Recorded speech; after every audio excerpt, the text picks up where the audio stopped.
যদি চলে যেতে হয় চুপচাপ চলে যেও।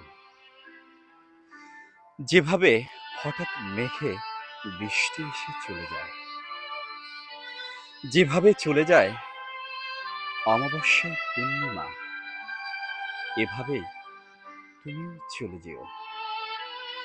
বলে যেতে হবে না, বলে গেলে হয়তো দুঃখ লুকানোর জায়গা থাকবে না। দুঃখ আর গোপন থাকবে না। হয়তো আমার দুঃখ তোমাকে বয়ে বয়ে বেড়াতে হবে, যেটা আমি কখনোই চাই না।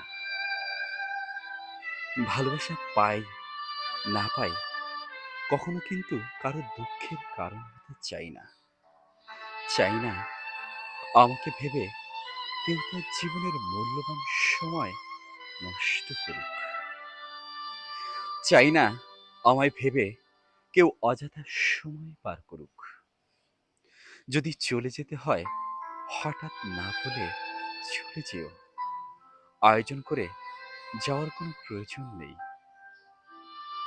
লেখক আরিফ খন্দকার। অসংখ্য ধন্যবাদ সকলকে।